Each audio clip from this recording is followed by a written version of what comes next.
welcome to another podcast of Inquisitors of India channel. And we are here today joined by Nir Kotak.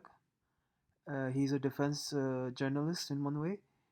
He writes articles for defensexp.com, and he's going to be talking to us about the past MMRCA deal and the current or future, you can say, MRCA deal, and explain to us the technicalities and modalities of those deals. We're very happy he could join us today for this topic as a subject matter expert. So, yeah, welcome, Mir. Thank you so much, Aki, for the podcast. We will basically let me give introduction of myself. I am Nir Kotak, and I am actually the defense enthusiast and write articles on Defense XP. I have been following this deal for quite a long time. That's why I decided to come here and share some my views about the same. So you can start with the questions right now. Okay. So, can you give us a bit of background about who you are and why you were interested in this topic? I am basically mechanical engineer, and since during my engineering degree only, there were some of my friends who were means quite enthusiastic about army and military stuff actually. So we used to have debates on it. We used to have very long debates, like 1.5 hour debates on particular, we can say particular fighter jet or all of that stuff. So this actually made me more involved, getting more involved in it. I always respected the military in a sense, but this got me more involved into this stuff and getting up on the defense updates. Learning more and more defense updates, I came to know there are still some things which are yet hidden under the car, under the nose, and are not known by us. So we basically started researching that stuff and came out that some yes defense analysis is to be done, and I just become a part of the defense analyst team. That's it. Okay. Thanks, Neer, for that introduction. Now, as I said before, Neer is he writes articles for defensexp.com, I believe. Yes? Yes. You wrote this one article about why 36 Rafales are required. Could you just give a brief explanation on that article? What you. Okay, why exactly 36 Rafales were purchased? No, thing happened that MMRCA deal started in the year indirectly from 2000, but when we go further deep into history, we found that it actually started from 1975. The year 1975 came when Indira Gandhi actually had a meeting with the France president, and there indirectly it was told to they will be purchasing that India would be purchasing more than 100 Mirage jets. So at that time, we also purchased the Sukhoi jets in 75 itself. So the budget was totally, we can say, out of order. That getting Mirage and getting Sukhoi at the same time was totally different thing. So what happened that the deal came out to be at 81 when again Indira Gandhi came. Okay. And at that time, it was decided that we will just purchase 36 for the operational requirements, or indirectly, we can say completing the nuclear triad of India. So 36 Rafale, 36 Mirage were purchased for the same thing, so that India can maybe drop a nuclear bomb in future if it wants to complete the nuclear triad. So 36 Mirage came in 83 to 85 period in 85, and that the Kargil in the Kargil war, the same Mirage were the poster boy of it. So Air Force loved Mirage for the, we can say, for every reason, because the Mirage were the only one who made we can say win the Kargil war. Fast forward that come to 2000, IAF made a request to get more Mirages, but government and DPP, all of that bureaucracy stuff, all that much so much that indirectly in 2007, government decided for a worldwide tender of MMRCA. And that tender again messed up so much that in 2014, when Modi government opened the tender after when it came into the power, when it opened the tender, it found that there were several mistakes in the whole tender itself, from the RFI till technical requirements till the selection of Rafale. Each and everything was favored in the things of Rafale.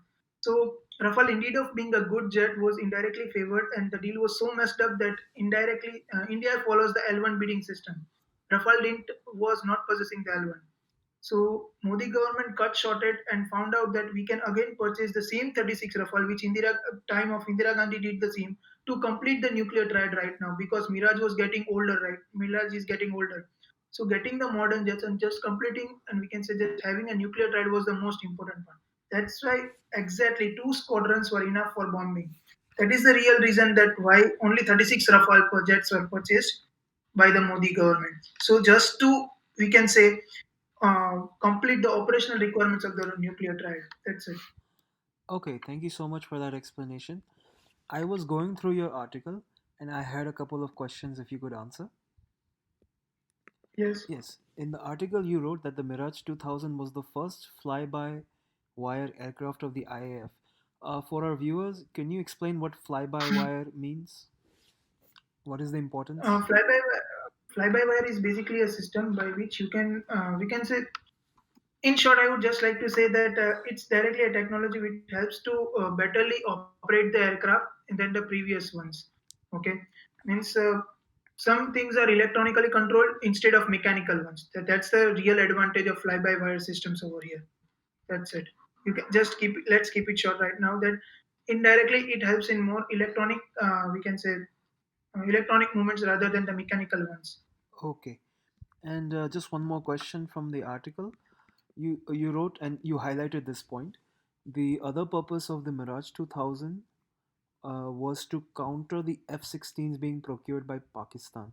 Now, can you just give a brief summary of how it can counter the F-16 and why it is required for the to buy the Mirage 2000 back then to counter the F-16 and yeah. Mirage 2000 was basically meant for a bomber aircraft, but Sukhois were not available in the 1999 itself, while the Pakistanis got the F-16.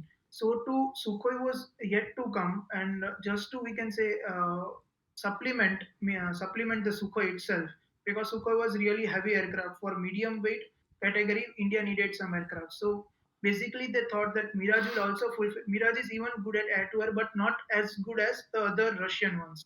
Thing is that just to have supplement of the Sukhoi, that when Sukhoi is grounded, Mirage can do some medium range strikes from air to air. For that purpose only, Mirage was also fed, because when you have Mirage in 126 number, other than two other squadrons, so about 150 aircraft, that's a real good number. And with the help of Mirage, you can even do airstrikes right now.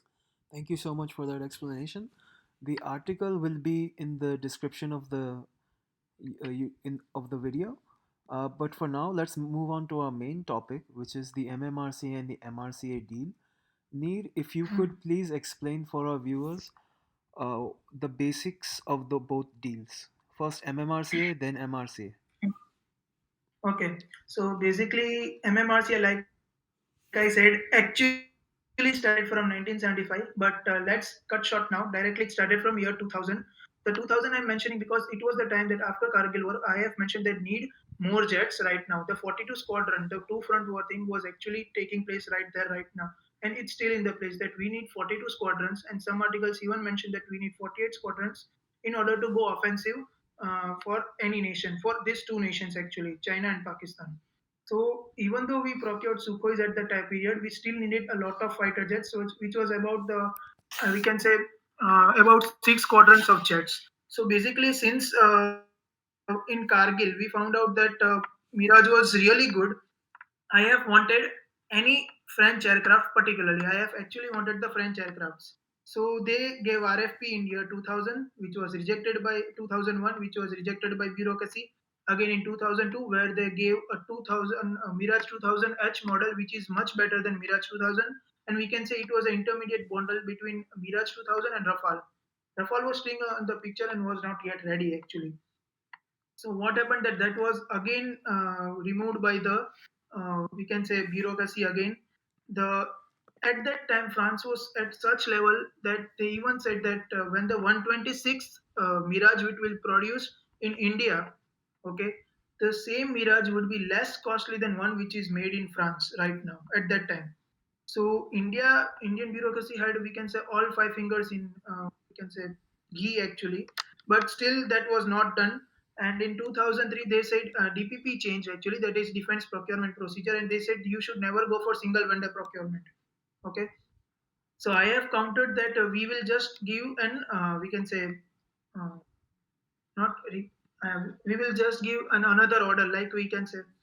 supplement order actually, yeah. So 30, after 36 Mirage, we will give the supplement order of the same, so that we don't have to follow the DPP and we will bypass it. So that was again rejected in 2005. And in 2005, when the Congress government came, they told that let's go with the whole multi-vendor procurement in the whole world, which will be the biggest procurement in the world, something like that. So yeah, in 2007, RFP was issued. Till 2010, the Rafale was indirectly selected.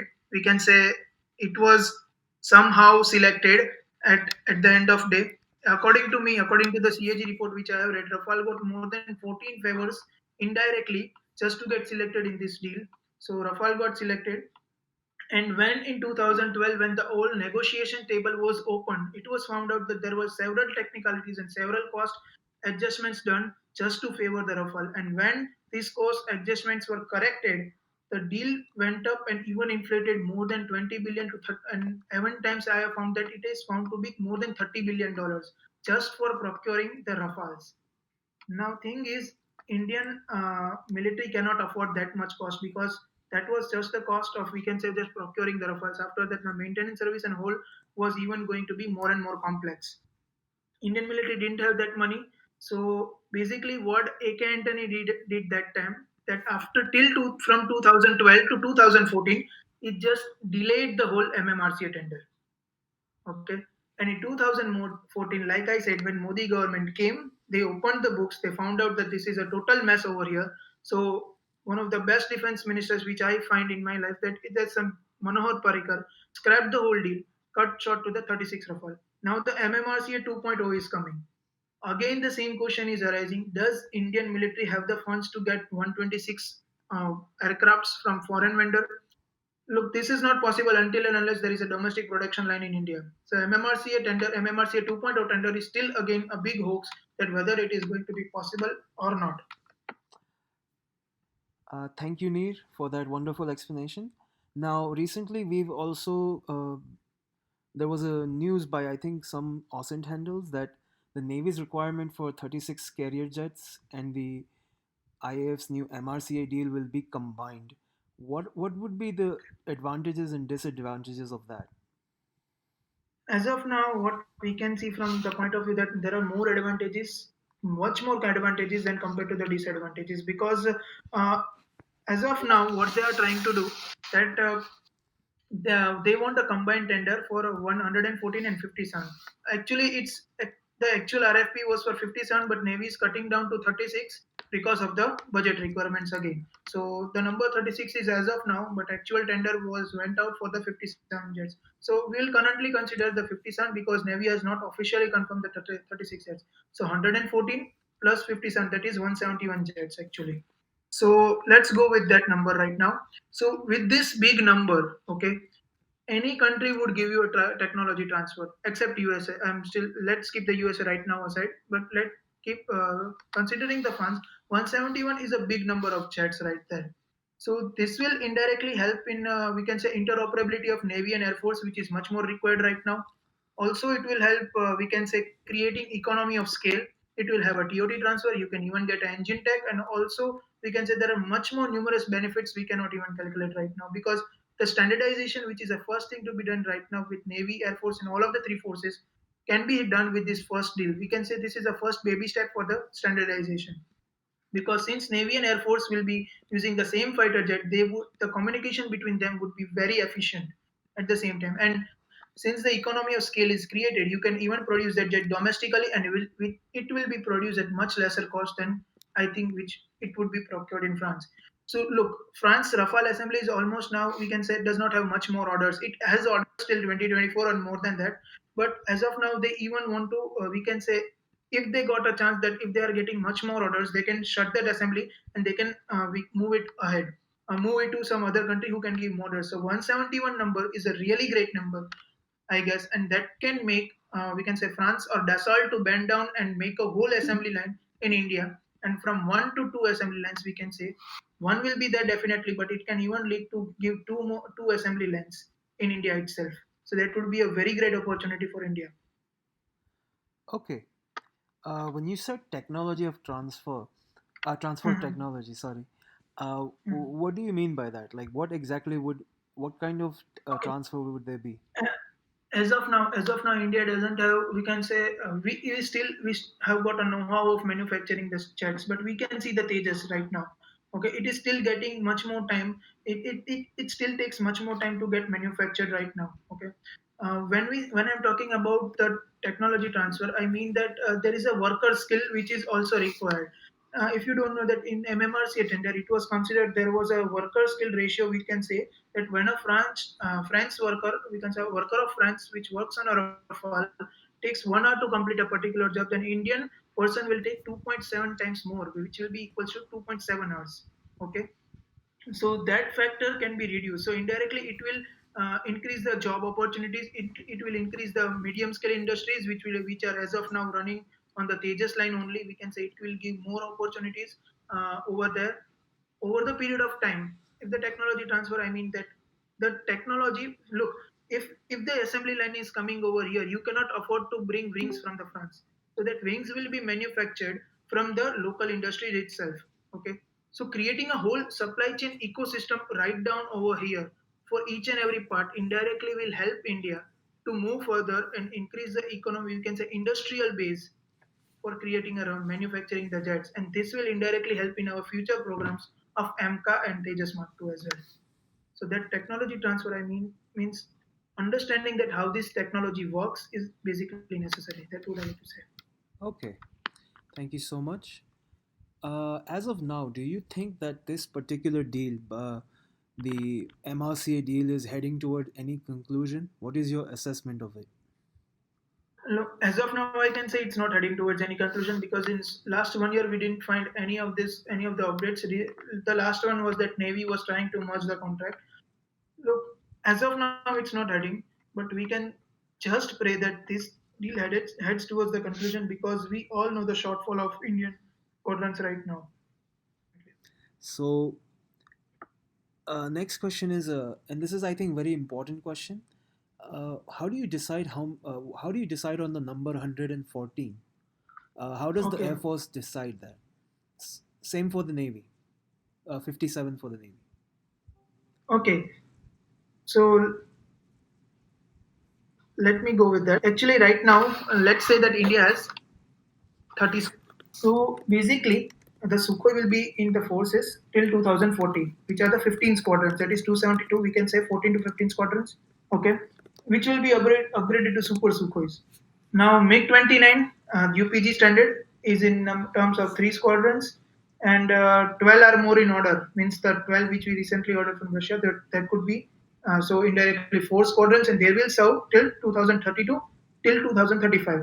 Mirage are in 15 number. Okay, so that's 2.4 squadrons right there.